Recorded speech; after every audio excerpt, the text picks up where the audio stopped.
हमने pronoun change देख लिया, हमने टेंसेस का चेंज देख लिया, हमने वर्ड्स का चेंज देख लिया, 3 देख लिए। Fourth and the most important बचा है, वो है फॉर्म का चेंज। फॉर्म का चेंज का मतलब क्या हो गया? इसका मतलब ये है कि जब कोई सेंटेंस का पैटर्न अगर असर्टिव होता है तो चेंज कैसे होगा, अगर वो इंपरेटिव होता है तो कैसे होगा, अगर वही इंट्रोगेटिव होता है तो क्या होगा, और इंट्रोगेटिव में क्या फर्क आएगा, डब्ल्यूएच वर्ड में क्या फर्क आएगा, हेल्पिंग वर्ब के सेंटेंस में, और एक्सक्लेमेटरी होगा तो क्या होगा। सो फॉर्म के हिसाब से आपको मैं बता रहा हूं और आप अपने नोट्स भी बनाते चलिए। स्टेटमेंट या असर्टिव अगर रहता है, जिसको हम डिक्लेरेटिव सेंटेंस भी कहते हैं, तो आपको ये ध्यान में रखना है, the reporting verb in this form is generally a verb of saying. Verb of saying का मतलब क्या होता है? से, सेड, ऐसा ही चलता है, जिसको टेल या टोल्ड में कन्वर्ट करना पड़ता है। आप टेल और टोल्ड में कन्वर्ट करने की जगह टेल टोल्ड टेंस के हिसाब से होगा। उसके साथ साथ अलग अलग शब्दों में क्लियरनेस बताने के लिए inform, state, reply, answer, remind, declare, remark, assure, feeling को एक्सप्रेस करने के लिए बाकी भी यूज कर सकते हो। अगर वो जवाब है तो आप रिप्लाइड करके या रिप्लाई करके, रिप्लाइज करके भी यूज कर सकते हो। आंसर, आंसर्ड, आंसर्स करके भी यूज हो सकता है। मींस आपको ये जो सेड है, इसको आपको किसी और में कन्वर्ट करना पड़ेगा। वो क्या है, वो आपकी बुद्धि और अंडरस्टैंडिंग पे डिपेंड करता है। एग्जाम्पल यहां दिया है, Jamila said brother I am going. तो Jamila told her brother that she was going. अब एक चीज तो हमने देख ली, सेड का हमको टोल्ड हो गया, इतना तो बताने की जरूरत नहीं है। ये अगर पास्ट है तो ये भी पास्ट में आएगा, ये प्रेजेंट होता तो ये भी प्रेजेंट में आता, ये ध्यान रखना। इसका जो टेंस है वो ही कैरी फॉरवर्ड होता है रिपोर्टिंग वर्ब का। एक चीज, दूसरी चीज, जैसे हमने यहाँ सेंटेंस में देखा ब्रदर को बोला गया है, तो हम रिपोर्टिंग वर्ब के साथ ही उसको अटैच कर सकते हैं। जमीला टोल्ड हर ब्रदर, यानी उसको इन्वर्टेड कॉमा के पहले वाले पार्ट में ज्वाइन किया जा सकता है, अगर हमें पता है किससे बात हो रही है तो ये अलाउड होता है। तो एक तो हमने वर्ब का देख लिया, दूसरा हमने अगर किसी से बात कर रहे तो उसको हमने पहले वाले रिपोर्टिंग वर्ब और उसके सब्जेक्ट के साथ अटैच कर दिया। अब एक चीज और ध्यान रखिएगा, ये कॉमा, इन्वर्टेड कॉमा जो चीज होती है ना, उसको हमको रिप्लेस करना पड़ता है, और रिप्लेस करने के साथ साथ सेंटेंस में एक सेंटेंस फॉर्म भी आना चाहिए। तो मैं इसको रिप्लेसर और कनेक्टर दोनों कहता हूं। तो रिप्लेसर प्लस कनेक्टर, ये दैट आता है। आप दो में से कोई एक भी ऐड रखना चाहो तो कर सकते हो। सो ये दैट वाला जो आता है, ये असर्टिव के साथ आता है। टेबल बना लो, असर्टिव के साथ दैट आता है, कहीं और दैट आएगा ऐसा नहीं है। बच्चों को जब सिखाया जाता है कोई भी नया टॉपिक, तो स्टूडेंट्स की मेंटेलिटी क्या होती है? जनरली उनकी मेंटेलिटी रहती है कि इनिशियली वो बहुत ध्यान देते हैं, बहुत ज्यादा ध्यान देते हैं इनिशियली। इसलिए पहले बार ये सिखाया जाता है तो उनको दैट दिमाग में रह जाता है, और उसके बाद उनका ध्यान कम होना शुरू हो जाता है। उसकी वजह से बाकी जो सब रहता है वो भूल जाते हैं, और उनको लगता है कि हमेशा दैट ही यूज करना चाहिए, जो बहुत ज्यादा गलत है। ऐसा नहीं होता। हर फॉर्म में अलग अलग रिप्लेसर और कनेक्टर्स का यूज होता है। कैसा होता है अभी हम देखने वाले हैं, तो ध्यान से समझिएगा। अब ये देखिए, Nelson said to his nanny. अब ये ग्रैनी वाला जो चीज है वो यहाँ पे ऑलरेडी आ चुकी है। यहाँ ब्रदर हमने सेंटेंस में था तो हम उसको जमीला के साथ कनेक्ट कर दिया, पर यहाँ पे ग्रैनी ऑलरेडी बाहर है तो इसमें ये वैसी ही रहेगी। कहने का मतलब ये है, अगर गलती से क्या, या ऐसे पैटर्न है कि भाई जिससे बात कर रहे हैं वो सेंटेंस में इन्वॉल्व है, तो हम इनडायरेक्ट में उसको बाहर रिपोर्टिंग वर्ब के सेंटेंस के साथ इन्वॉल्व कर सकते हैं। नेल्सन ने बताया ग्रैनी को, I have never seen fear anywhere here.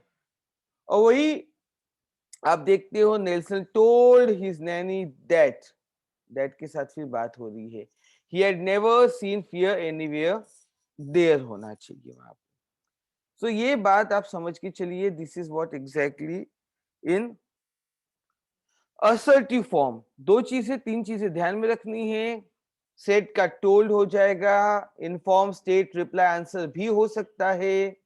दूसरी चीज, कॉमा इन्वर्टेड कॉमा को दैट से रिप्लेस किया जाएगा। बाकी जो चेंजेस है, टेंस का हो या प्रोनाउन का हो, वो अपनी जगह वैसे ही लागू हो, या वर्ड्स का हो, वो वैसे ही चलेंगे। सेकेंड फॉर्म देखते हैं, जिसको हम इंपरेटिव फॉर्म कहते हैं। कौन सा कहते हैं? इंपरेटिव फॉर्म, जिसमें कमांड, रिक्वेस्ट, एडवाइस या सजेशन आता है। चार चीजें आती है। कितनी चीजें आ रही है? चार। क्या क्या आ रही है? कमांड आ रही है, रिक्वेस्ट हो रही है, एडवाइस हो रही है, सजेशन हो रहे हैं। स्कूल में सिखाते सिखाते सजेशन की जगह उसे सॉफ्ट कमांड भी कहा जाता है।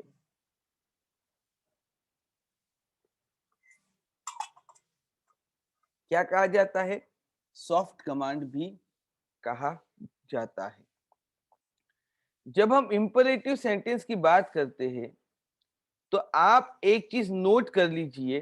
फर्स्ट थिंग जो आपको समझनी है, the first thing which you have to understand is you should be able to identify whether the sentence is command, request, advice or suggestion. First thing is your identification of the pattern of the sentence or the category of the sentence in imperative form. पहली हमेशा category ही रहती है। अगर आपको confusion हो गया, आपने command करके उसे आइडेंटिफाई किया जबकि वो सॉफ्ट कमांड यानी सजेशन था, आप गलती कर दोगे। इसलिए पहली चीज जो आपको ध्यान में रखनी चाहिए, वो यही ध्यान में रखनी चाहिए कि हमने इंपरेटिव की कैटेगरीज को सही प्रकार से आइडेंटिफाई करना है। एवरीबडी अंडरस्टैंड्स इट, है ना? अब आप बोलोगे सर कैटेगरी को कैसे हम आइडेंटिफाई करें? नोट कर रहे कि नहीं, लिख रहे कि नहीं?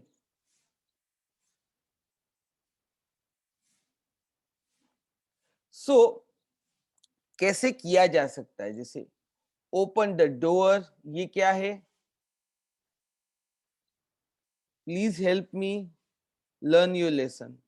तो आप इसको किस हिसाब से कैटेगराइज कर सकते हो? कौन सा कमांड है, कौन सा एडवाइस, कौन सा सजेशन, क्या है? एडवाइस सजेशन एक ही चीज होती है।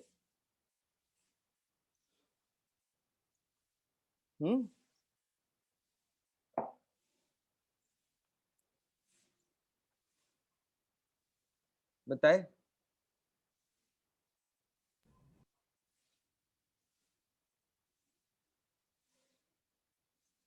कोई एक तो समझाओ, कोई अंदाजा तो लगाओ।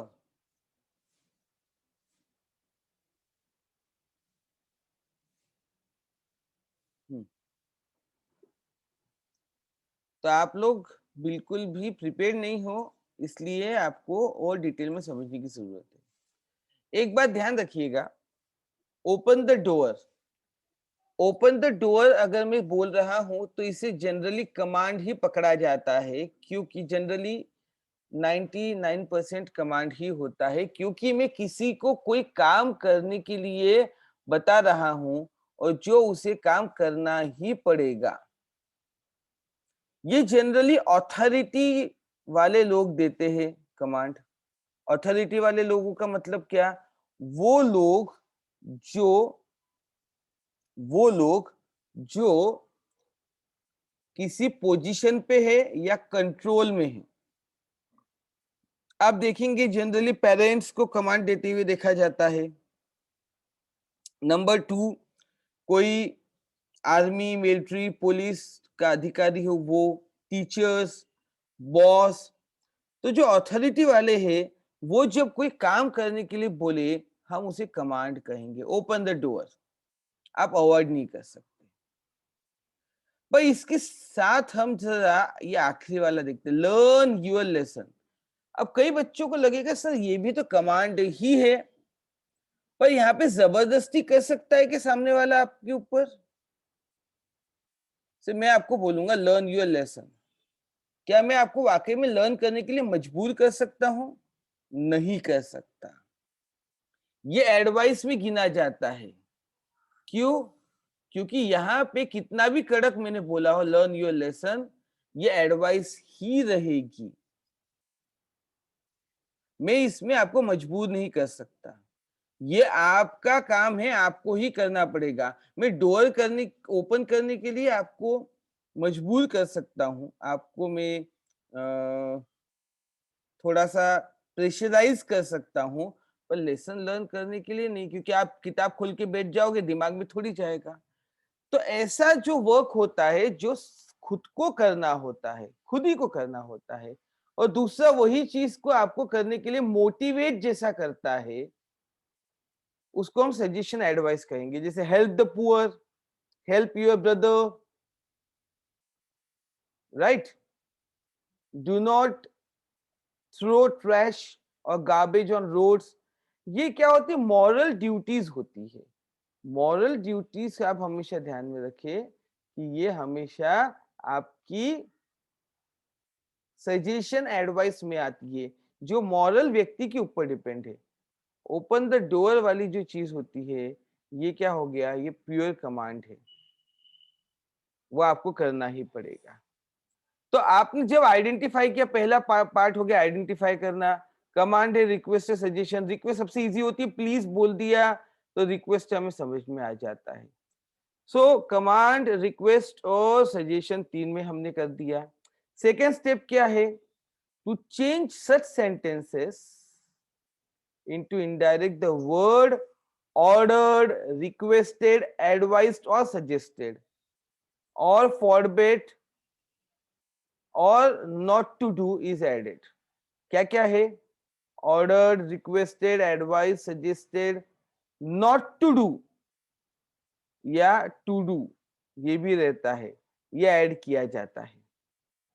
ठीक है, यहाँ पे आपको ये ध्यान में रखना है कि reporting verb added to the reporting or depending on the nature of the imperative sentence। इसलिए पहले मैंने आपको nature of the imperative sentence को आइडेंटिफाई करने के लिए बोला है। तो नेचर ऑफ द इंपरेटिव आपने आइडेंटिफाई किया, तभी अगर आपको पता है कमांड तो आप ऑर्डर्ड करोगे, रिक्वेस्टेड तो रिक्वेस्टेड करोगे। ये nature of the imperative sentence के ऊपर डिपेंड करता है। कोई कंजक्शन जिसको मैं कनेक्टर या रिप्लेसर कह रहा हूं यूज नहीं हो सकता। इंपरेटिव में कोई कनेक्टर कंजक्शन यूज नहीं होता है। ओके, हाँ, टू यूज हो सकता है या नॉट टू यूज हो सकता है। अभी टू या नॉट टू का क्या कनेक्शन है ये जरा हम समझेंगे। और एक चीज आपको ध्यान में रखनी है, open the door, please help me, learn your lesson. यहाँ पे आपको कई सेंटेंस में, जैसे ओपन द डोर, यहाँ सब्जेक्ट कौन है समझ में आ रहा है क्या? Are you able to understand subject?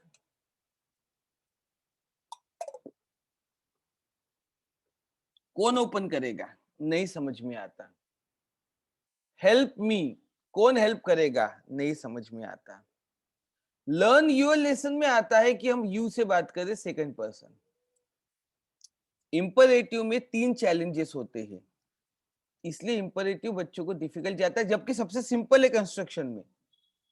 एक रहता है identify nature of the imperative sentence, दूसरा रहता है आइडेंटिफाई द सब्जेक्ट, और तीसरा रहता है उसको कन्वर्ट करना। ठीक है, हम एग्जाम्पल से देते हैं। ही सेड मंजूर सिट स्टिल, तो ही टोल्ड या ऑर्डर्ड भी चलेगा। मंजूर, अब एक ध्यान रखिए, मंजूर सिट स्टिल ये पॉजिटिव सेंटेंस है तो इसमें टू आया। तो थर्ड थिंग जो आपको याद रखनी है, आपको आइडेंटिफाई करना है सेंटेंस पॉजिटिव की नेगेटिव। ये पॉजिटिव है इसलिए टू आया। टू सिट स्टिल, कोई चेंज ऑफ टेंस नहीं हो रहा, ये भी आप नोट करो। No change of tense, no connector, कुछ भी नहीं हो रहा है। टोल्ड है तो यहाँ सेट नहीं हो रहा है। इंपरेटिव में चेंज ऑफ टेंस नहीं होता। कनेक्टर टोल्ड और मंजूर के बीच में नहीं आ रहा है। प्रेपोजिशन वो काम कर रहा है टू। ठीक है, अगला सेंटेंस देखते हैं। Forgive the boy his first mistake, ये ऑर्डर नहीं हो सकता, ये रिक्वेस्ट हो गया। Said the mother to husband, तो दिस इज अ रिक्वेस्ट और एडवाइस, दोनों हो सकता है। अब यहाँ पे भारी शब्द यूज किया है जो आपको समझ में नहीं आएगा, तो क्या मतलब है ये भी देख लो। क्या करना है? बेग करना। अब ये बेगिंग है, क्या है, कैसा है, ये थोड़ा अंदाजा लगाना पड़ता है। आप इसको बेग करो। The mother begged her husband, ये सजेस्टेड भी हो सकता है, रिक्वेस्टेड भी हो सकता है। ये कहीं ना कहीं हमें समझना पड़ता है, ये हमारी खुद के इंग्लिश की अंडरस्टैंडिंग पे है। तो हम यहाँ पे ये बोलेंगे the mother begged her husband to forgive the boy his first mistake. कहीं पे भी चेंज ऑफ टेंस नहीं दिख रहा और टू लग रहा है क्योंकि पॉजिटिव है। अब यहाँ पे डू नॉट यानी निगेटिव आ गया। The gentleman said to his servant do not stay here, तो the gentleman ordered his servant. अब टू की जगह not to stay there. Word का चेंज आ रहा है पर टेंस का चेंज नहीं आ रहा और नॉट टू का यूज हुआ। सो समराइज करने के लिए मैं आपको ये एक बार बता देता हूं। पहली स्टेप आपकी रहेगी कमांड, रिक्वेस्ट, एडवाइस, सजेशन में से क्या है इसको आइडेंटिफाई करना। दूसरी स्टेप आपकी रहेगी, वो आइडेंटिफाई करने के बाद आपने ये ध्यान में रखना है कि हमको उसी प्रकार से order, request, advice, suggested, beg या क्या है ये वर्ड का यूज करना है। तीसरी स्टेप आपकी रहेगी कंजक्शन का यूज नहीं करना है। प्रीपोजिशन टू या नॉट टू आता है, पॉजिटिव रहा तो टू, नेगेटिव रहा तो नॉट टू, ये आएगा। और उसके बाद हमें ये ध्यान रखना है इसमें चेंज ऑफ टेंस नहीं होता, ये आपने ध्यान में रख लिया तो इंपरेटिव आप अच्छे से करोगे। डायरेक्ट इनडायरेक्ट की डिफिकल्टी ही ये है, रूल्स ज्यादा है, बदलते हैं, इसलिए आपको ध्यान में रखना पड़ता है।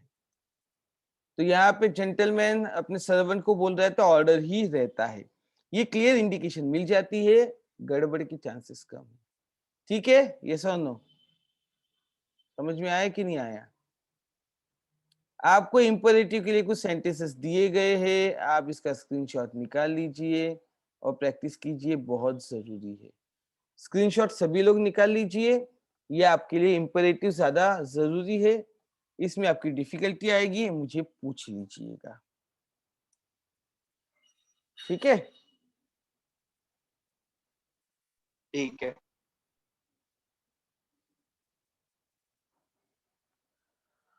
अब अगले पार्ट पे हम चलते हैं और the next one is interrogative sentence. कौन सा है?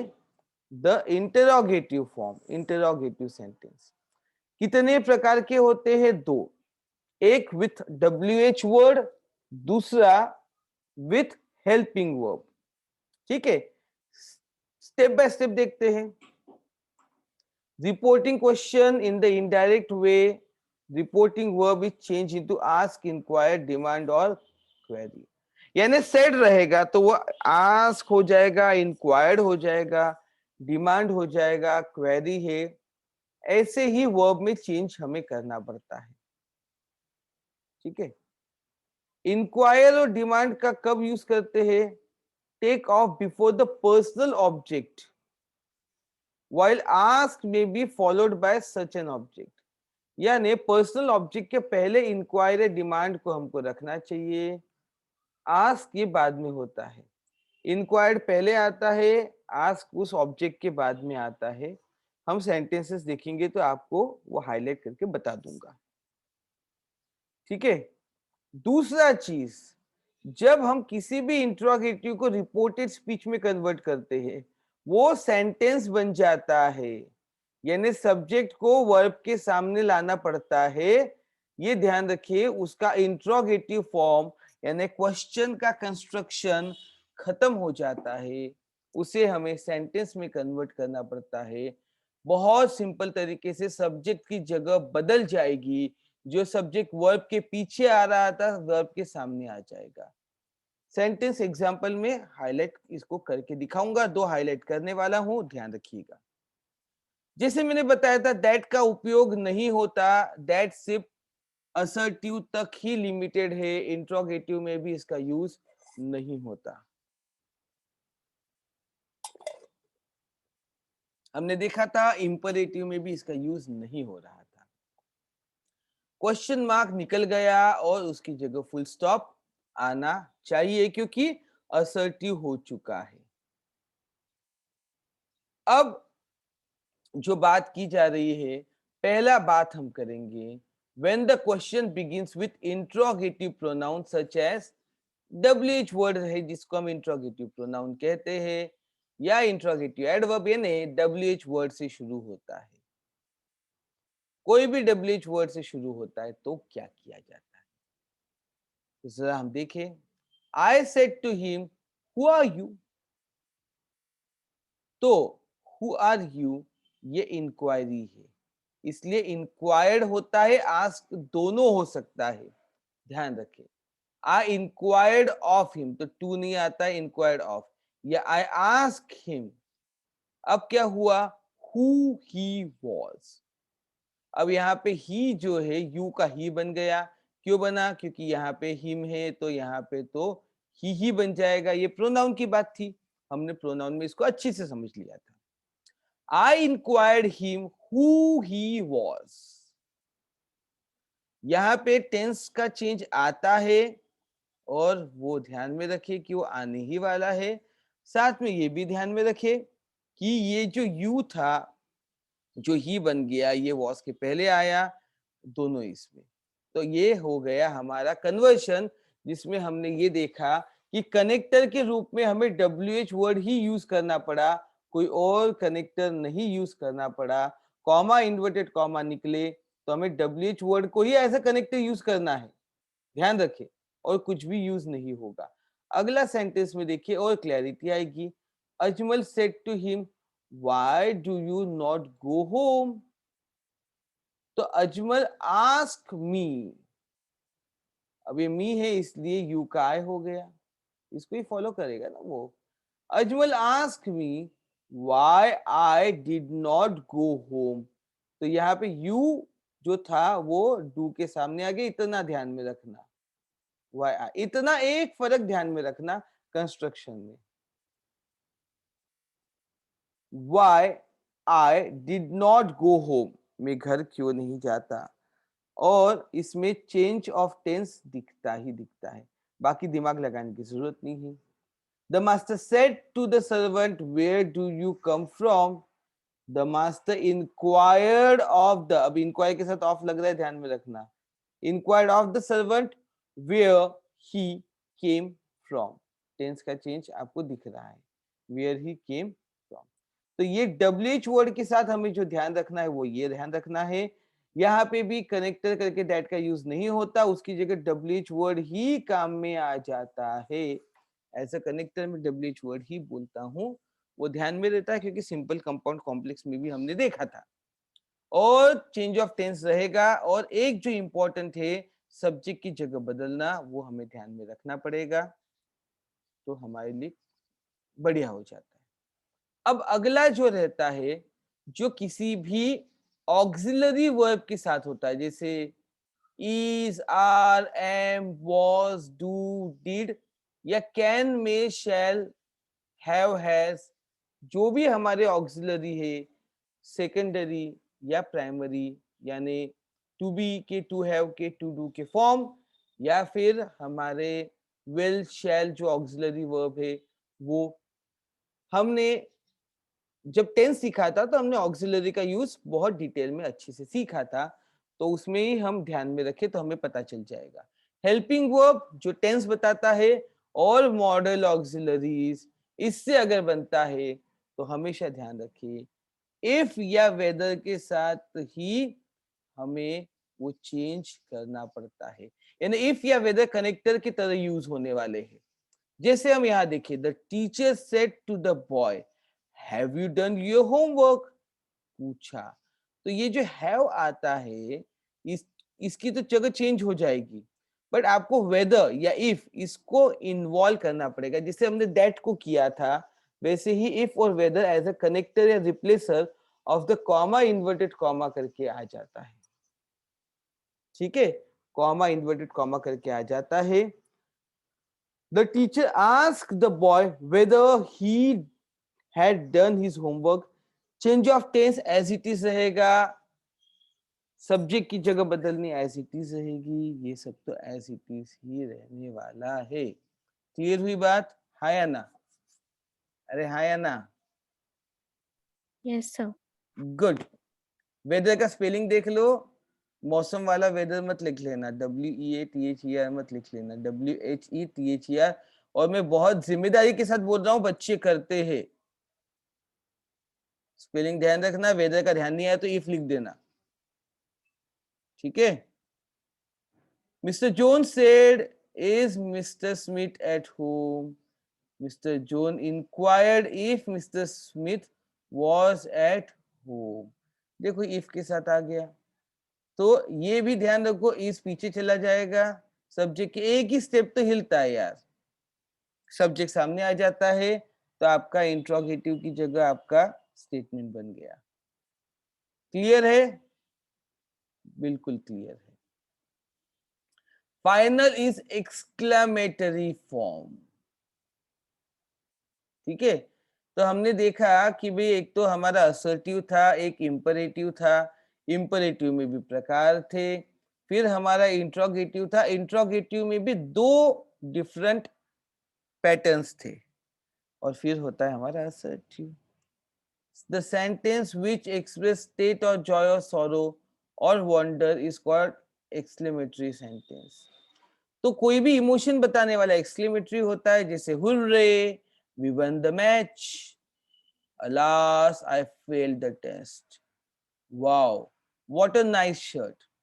इसमें हमें दो चीज ध्यान रखनी है, हमें एक्सक्लेमेटरी मार्क निकालना है और ये वर्ड भी निकालना है, ये इमोशन वाला वर्ड भी निकालना है, ये नहीं रहता, इसको शब्दों में आपको लाना पड़ता है, ठीक है। To change the sentence, the word exclaimed with joy or exclaimed with sorrow or exclaimed with wonder add करना पड़ता है। In short, ये जो हुर्रे है ये अगर जॉय है तो यहाँ आपको जॉय लिख देना पड़ेगा। अलास अगर सॉरो है तो सॉरो लिख देना पड़ेगा। वाओ वंडर है तो वंडर लिख देना पड़ेगा। हमें ये जो पहले तीन शब्द है उसको रिप्लेस करना पड़ता है, और रिप्लेस करके हमें वो जो इमोशन एक्सप्रेस कर रहे हैं वो इमोशन वाले वर्ड लिखने पड़ते हैं। तो these words is added in the reporting verb depending upon the nature of exclamatory sentence in indirect speech। Nature के हिसाब से, इनडायरेक्ट स्पीच के हिसाब से ये रहता है। क्या रहता है जरा देख लेते हैं, जरा समझ लेते हैं। सो देखो पहला direct speech, he said hooray I won the prize, he exclaimed with joy, तो hooray गायब हो गया। अब यहाँ पे that आएगा, यहाँ पे that आता है क्या, he had won the prize, ये था सिंपल पास्ट, ये हो गया पास्ट परफेक्ट, बाकी सब वैसा ही है। ध्यान रहना exclaim with joy, ये देखना। alas exclaim with sorrow, that तो आएगा, उसके बाद she failed the exam। बाकी सब असर्टिव की तरह रूल है, भले ही वो आपका टेंस का चेंज हो, प्रोनाउन का चेंज हो, या फिर वो वर्ड्स का चेंज हो, सेम चेंज रहते हैं। दैट को भी ऐड करना पड़ता है। ध्यान से रखे, ये शब्दों को आपको रिप्लेस करना है। Wow, exclaim with wonder. तो जो जो तरीके से एक्सक्लेम्ड हुआ है उसको आपको रिप्लेस करते जाना है वर्ड को। ये वर्ड कभी और एक्सक्लेमेटरी मार्क कभी रिपीट नहीं होगा, उसी को हमें रिप्लेस करना है। बाकी तो आप अच्छी से समझ ही चुके हो। Got it? कुछ चीजें और ध्यान में रखने लायक एक्सक्लेमेटरी में कि जो इंटरजेक्शन है, जैसे हमने वही बात की कि ओ, ब्रावो, हर्ष, अलास, ये हमें हटाने ही पड़ते हैं। सुटेबल वर्ड्स जैसे wish, declare, cry out, exclaim, pray, confess, bless, ये ऐड करने पड़ते हैं। जैसे हमेशा से भी तीन ही यूज नहीं हो सकते, वंडर, सॉरो नहीं हो सकते। जो भी सुटेबल है, अगर उसने डिक्लेयर किया है, वो विश किया है, वो क्राई आउट है, एक्सक्लेम किया है, जो भी किया है वो इसमें यूज हो जाएंगे। Sense of feeling of the exclamation may be indicated by the principal clause. तो पहले प्रिंसिपल क्लॉज में वो जो फीलिंग है, जैसे मैं आपको बता रहा था, वो आना चाहिए कि वो रिग्रेट है, कि वो फियर है, कि सॉरो है, कि जॉय है, कि डिलाइट है। ये आपको क्लियरली शब्दों में बताना पड़ेगा। समझे? कोई क्वेश्चन है तो आप अब पूछ सकते हैं।